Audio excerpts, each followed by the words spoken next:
Good morning, dear students. So today we'll discuss the poetic devices. As I have found कि in your previous test, when I asked the questions related to your poetic devices, you have not attempted them well. Okay, still you make mistakes while writing answers related to poetic devices. I have explained you 100 times this topic, but still you do mistakes. Now see, try to understand these all devices. First device is metaphor. Okay, these you may find in your poems. Okay, whenever your stanza will come from the poem, in your question you will get 5 marks question. Okay, and from that you may get 1 marks question of this also, ki identify the poetic devices used in this stanza. Okay, so you should be knowing them well. So try to identify them well in each of your poems. Okay, all those which we have covered. Now see, first one is metaphor. Whenever you do indirect comparison.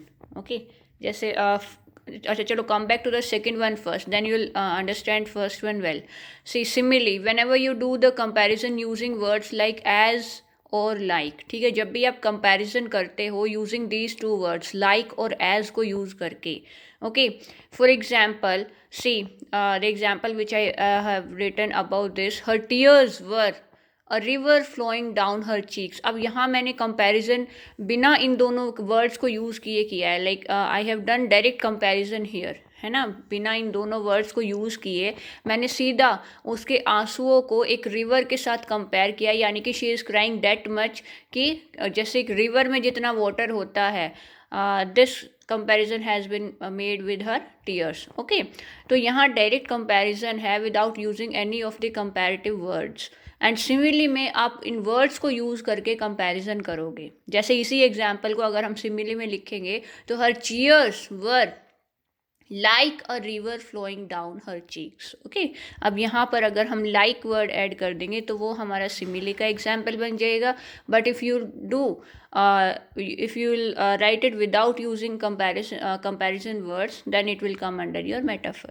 Okay, तो metaphor में हमारे वो examples आएंगे जहाँ पर आप comparison करोगे. जैसे सौरव गांगुली को बोलते हैं कि वो तो he is the tiger of Bengal, है ना, कि वहाँ पर सीधा कंपैरिजन कर दिया, उसको टाइगर ही बना दिया है, ना कि टाइगर के जैसा.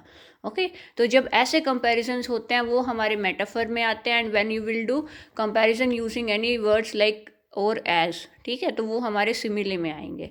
सो this is about these two. Now come to the next one, repetition. Okay, when any of the word of any line is repeated, ठीक है, जब उसका it is repeated more than 1 or 2 times, then this repetition you may write there. Okay, ये बहुत बार आपको मिल जाता है, किसी न किसी स्टैंजा में कोई ऐसा वर्ड होता है जो बार बार रिपीट हो रहा होता है, तो वहाँ पर आपका रिपीटेशन होता है. Now next one is refrain. अब रिफ्रेन और रिपीटेशन में थोड़ी बहुत सिमिलैरिटी है. एंड वॉट इट इज़ कि सी इन रिफ्रेन अ वर्स मतलब आपकी मोर देन लाइन्स. ओके, और if a line single line या फिर एक सेट ऑफ लाइन्स या ग्रुप ऑफ लाइन्स जब आपकी रिपीट होंगी at a regular intervals, okay, वहाँ पर आपका रिफ्रेन आएगा. You may have seen this in many poems कि आपका पूरा स्टेंजा ही रिपीट हो जाता है कई बार, तो वहाँ पर रिफ्रेन होता है. ओके, बजाय किसी वर्ड के रिपीट होने के अगर आपके ग्रुप ऑफ लाइन्स रिपीट हो रही हैं, then there it is refrain. Okay, now come to the next one, personification. When you give any human quality to any object, मतलब किसी नॉन लिविंग थिंग को अगर आप ह्यूमन क्वालिटीज़ देते हो या उनसे कंपेयर करते हो, वहाँ पर यू विल सी पर्सोनिफिकेशन, जिसे हिंदी में आप मानवीयकरण भी कहते हैं. ठीक है, और इसका एग्जाम्पल सी द एग्जाम्पल कि lightning danced across the sky, कि जैसे यहाँ पर लाइटनिंग जो स्काई में जो लाइटनिंग यानी कि जब बिजलियाँ कड़कती हैं कि उनको डांस करते हुए बोला गया है. तो एक्चुअल में लाइट तो डांस करती नहीं है, ह्यूमन बींग्स डांस करते हैं, तो उनकी क्वालिटी हमने लाइट को दी है जो कि एक नॉन लिविंग थिंग है. ओके, तो यहाँ पर पर्सोनिफिकेशन है ऐसे. Next see, oxymoron. Okay, when you will use the contradictory terms, जब एक साथ एक ही लाइन में आपको 2 कॉन्ट्राडिक्टरी टर्म्स मिलेंगी, यानी कि 2 एक साथ ऐसे वर्ड्स यूज़ किए हो गए होंगे जिनके अपोजिट मीनिंग्स मिलेंगे आपको. Okay, for example see here, O heavy lightness, है ना। हैवी का मतलब भारी होता है वेट में, and lightness means it is light in weight. So here two opposite words you are getting in a single line. Okay, तो ऐसे वर्ड्स जहाँ आपको मिलते हैं उस लाइन में ऑक्सीमोरन होता है. ओके, जैसे कि अभी आपकी 10th क्लास की पोएम में था, it was the poem of, हाँ वो थी, हाँ कोवर्डनेस, कोवर्ड वाली की, ड्रैगन द कोवर्ड वाली. ओके, वेर ड्रैगन, यहाँ पे ड्रैगन को कोवर्ड कहा गया था कि कोवर्ड का मतलब होता है जो बहादुर नहीं होता है, और ड्रैगन नाम से ही आपको लगता है कि हाँ बहुत ही डरावनी कोई चीज़, बहुत बहादुर कोई चीज़. तो दोनों वर्ड्स को एक साथ यूज़ किया गया है ना, कोवर्ड ड्रैगन. तो here you are getting oxymoron in these lines. Okay, now see next one, onomatopoeia.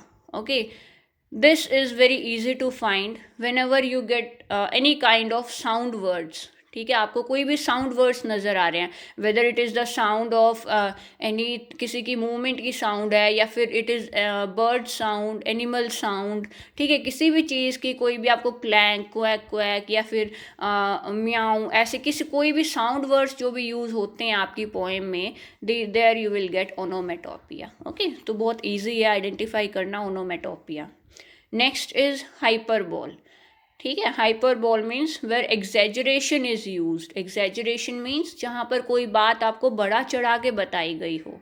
Okay, means reality में ऐसा कुछ होता नहीं, लेकिन सेंटेंस में आपको वो चीज़ बहुत ही बड़ा चढ़ा के बताई गई हो. For example see, the boy was dying to get a new bag. Okay, मतलब वो मरे जा रहा था एक नया बैग पाने के लिए. तो असलियत में तो वो मरेगा नहीं, अगर उसको बैग मिलेगा भी नहीं तो भी he is not going to die, but here it is used. So here it is exaggerated. Okay, कि बहुत ही एग्जैजरेट यानी कि बड़ा चढ़ा के उसकी बात को बताया गया है. Next see, anaphora. repeated use of word at the start of 2 or more consecutive lines. okay, कि आपके अगर एक ही स्टेंजा में सपोज 4 लाइन्स हैं, ओके, और आपके फर्स्ट लाइन में जो वर्ड है वही सेकेंड लाइन में स्टार्टिंग में वही वर्ड आ रहा है, थर्ड लाइन की फिर स्टार्टिंग में वही सेम वर्ड आ रहा है. ठीक है, कि आपका सेम वर्ड स्टार्टिंग लाइन्स में, at the start of lines वही वर्ड रिपीट हुआ हो जा रहा है कंजिक्यूटिव लाइन्स में, यानी कि जो एक के बाद एक जो कॉन्टीन्यूस लाइन्स हैं आपकी उनमें अगर रिपीट हो रहा है वर्ड, तो वहाँ पर आपको एनाफोरा मिलेगा. बहुत easy to identify with this also. Next see, antithesis. Okay, अब ये भी होता है कि यूज़ ऑफ अपोजिट वर्ड्स, जो आपने जैसे कि ऑक्सीमोरन किया. अब ऑक्सीमोरन और एंटीथेसिस में क्या डिफरेंस है कि ऑक्सीमोरन में आपको बिल्कुल एक साथ मिलेंगे दोनों अपोजिट मीनिंग के वर्ड्स, बट एंटीथेसिस में आपको थोड़ी बहुत दूरी पे मिल सकते हैं. फॉर एग्जाम्पल सी, कि every night from dusk to dawn. ठीक है, अब डस्क अपोजिट, डस्क का अपोजिट क्या होता है, डॉन होता है. ओके, तो यहाँ पर बीच में इनके एक और वर्ड यूज़ किया है टू, यानी कि अब ये दोनों अगर डस्क डॉन साथ में होते तो ये हमारा हो जाता ऑक्सीमोरन, बट यहाँ पर एक वर्ड का डिफरेंस आ गया है इनमें, तो here it is your antithesis. Okay, now this was all about your poetic devices. There are many more also, okay, but yeah, you learn these and try to find these in your poems wherever they are used. okay, वैसे तो मैं आपको साथ के साथ लिखवाती भी हूँ जिस भी poem में जो poetic devices use होते हैं, but still if you have not written, revise them all and try to identify them whichever poem you revise. okay, thank you बच्चे.